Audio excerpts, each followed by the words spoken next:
Way back, we talked about some of the best and worst mechanics for each generation and how they may have affected those games in the long run. While working on a script for another video, I started remembering all sorts of weird mechanics and hidden game details I either forgot about or never really knew in detail until recently. Stuff that's especially mysterious in the older generations. So I decided today, we're going to take a quick look at some of the most obscure mechanics and secrets each generation brought to us. Which brings us to Gen 1.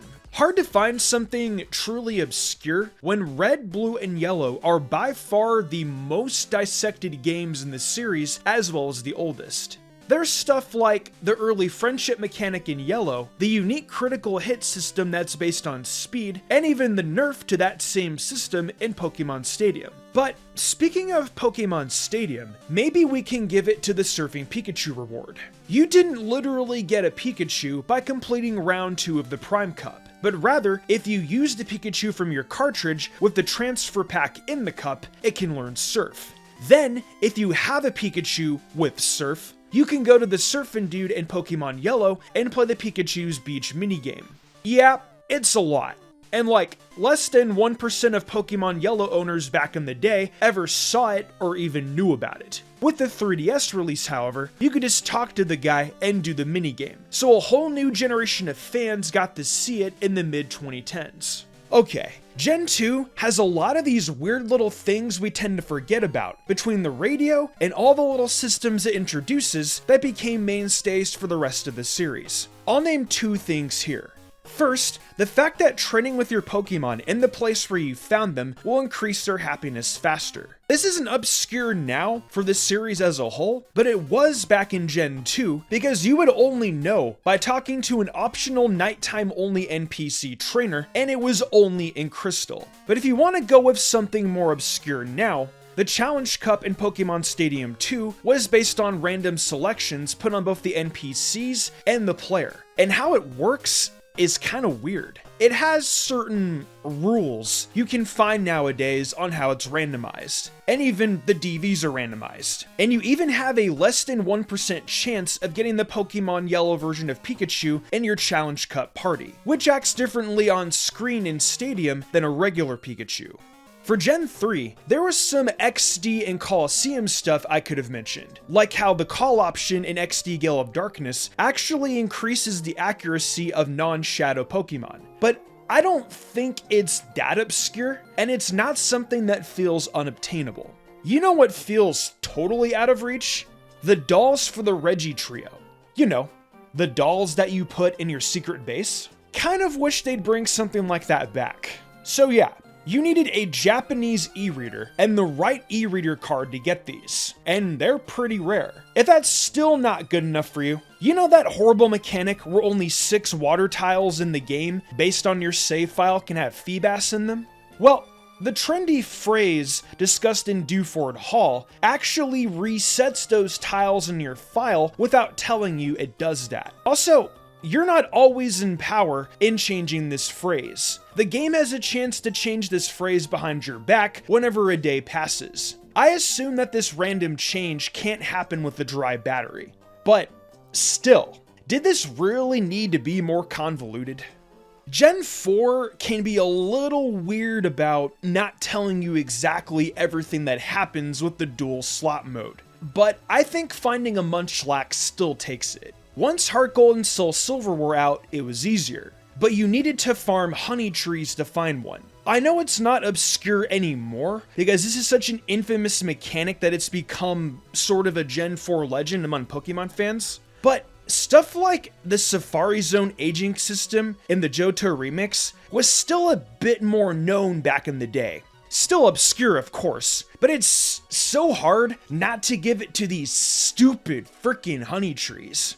I guess there is the cute charm ability bug that makes shiny hunting easier in Gen 4. Explaining how it works would take a while, but it was another one of those little quirks that people at large didn't immediately know about. For Gen 5, there's the memory link that feels kind of obscure now, but back in the day, I recall quite a few people bringing this up when Black and White 2 came out. Today though, I believe you have to have two Nintendo DS in order to perform it, making it more rare now. That and the Gen 5 games are ridiculously expensive. There's also the challenge mode you could unlock for the Black and White 2 games, but it's even more out of the way to unlock than the memory link.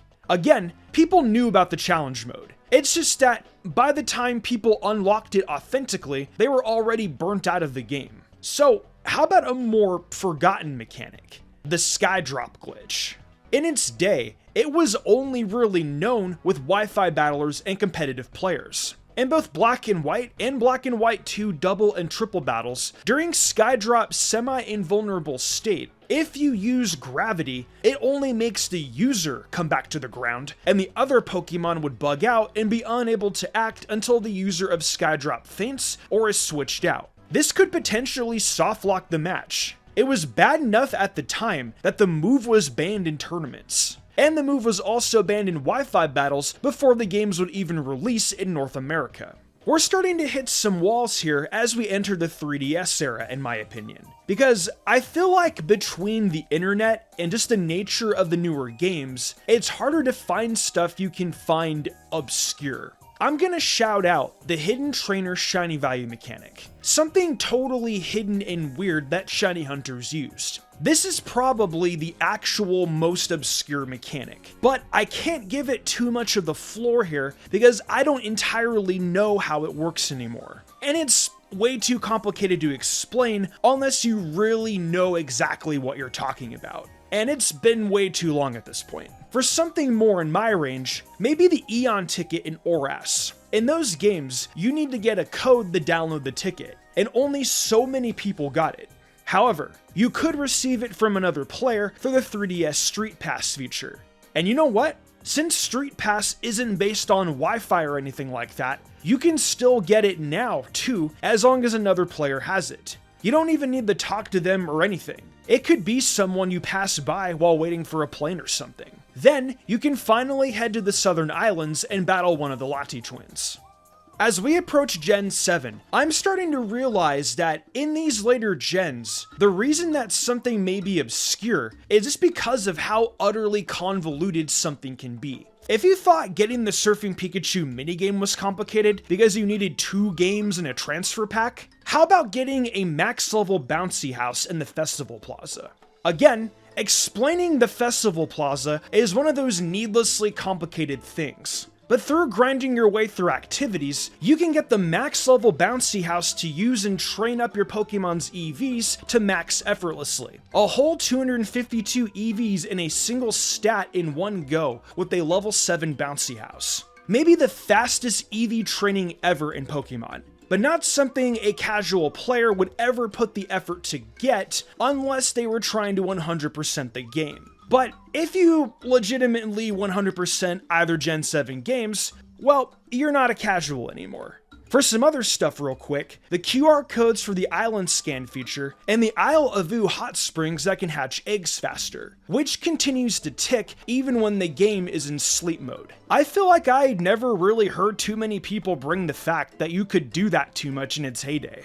For Gen 8, I think maybe the Cram-O-Matic weirdness might take it. First of all, this wasn't in the base game. It's only in the Isle of Armor DLC. And Sword and Shield probably clicks the least for me when it comes to the core games, not counting remakes. So this in particular feels obscure to me personally. But it's the finer nuances that make it feel like an obscure mechanic regarding Pokeballs. You can toss 4 apricorns into this thing and hope you can get one of the unique Pokeballs, like the Love or Heavy Ball. Seems fine, right? Well, you have a tiny chance of getting any of those. It's almost always a standard type ball, like a Great Ball. It's pretty lame. People didn't really know the chances back then, so people at the time were really trying to crack what the hell was going on. This thing also has a 1% chance to spit out 5 Pokeballs instead of 1, and that means it has a 0.1% chance to do that with those unique Pokeballs I mentioned earlier. I got these numbers from Cerebi, by the way, just in case maybe they're not accurate. The Cram-O-Matic also works with other items, but the Pokeball stuff was like a bad gotcha system or something. Finally, Gen 9.